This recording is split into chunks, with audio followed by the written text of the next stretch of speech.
So think about this while you're eating dinner tonight. What you're eating for dinner could actually impact your sleep. I hate thinking about that. Sorry, but we're doing a segment on it. I want to eat what I want to eat, but I also want to sleep.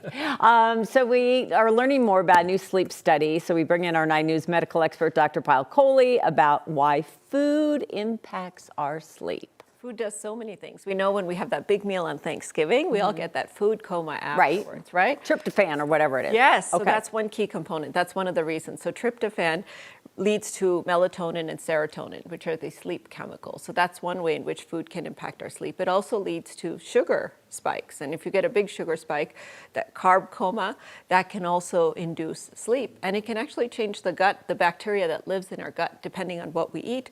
That can create inflammation or reduce inflammation, which can also affect our sleep. So food and sleep are one of those things that are so intimately connected, but we don't often think of it that way. Is there one type of diet that is better than another to promote better sleep? I've had a problem sleeping for 20 plus years in this business. The business does that too. You work odd hours. But is there a better diet, like a Mediterranean diet or whatever? Yes, so plant-based diet with fish promotes the best kind of sleep. And they've actually looked at this in the scientific literature. And I'm not talking about just eating something vegetarian like a salad one day. I'm talking about 3 months of enriching fruits and vegetables in your diet. And they actually looked at people afterwards and they reported much better sleep. Now, interestingly, women were twice as likely to respond to a plant-based diet with improvement in their sleep compared to men. So we know that there may be some hormonal or estrogen influences there as well. But it's not just what you eat, it's also when you eat it, and it's also how you eat it. So I'm going to ask you guys, what is your heaviest meal of the day? Dinner. Not the one you want me to answer, but yes. So breakfast like a king, dinner like a pauper. So breakfast should be our heaviest meal of the day. Yeah, it always is dinner. Rather than dinner. Dinner should be at least 4 hours before we go to sleep. And interestingly enough, when you're having your breakfast, if you're one of those early risers, you actually want light, because our circadian rhythms, our body clocks, are actually triggered by food. So if you eat your dinner very late, like Kim, I think you eat very late. I sometimes snack when I get home because I'm wide awake.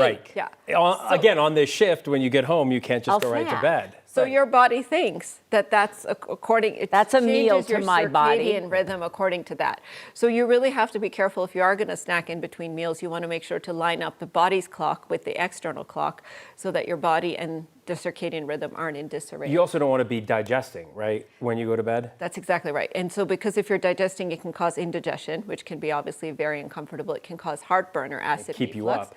If you have a very full stomach when you're sleeping. Now, what's nice to have right around bedtime is something rich in protein, not rich in carbs. And I would say, again, few hours before bedtime. So a warm glass of milk. My mom used to always tell me warm milk helps you sleep better. And it really does help? It really does help. I've heard about cherry juice. Tart cherry juice is the other thing that helps, but for different reasons. And again, you don't want to drink it right before bedtime, because if you do that, you're going to wake up to urinate in the middle of the night. But what you want to do is at least 2 hours before bedtime, have a warm glass of milk or a glass of tart cherry juice, because it increases melatonin levels through either tryptophan or through direct melatonin, because tart cherry has melatonins in it.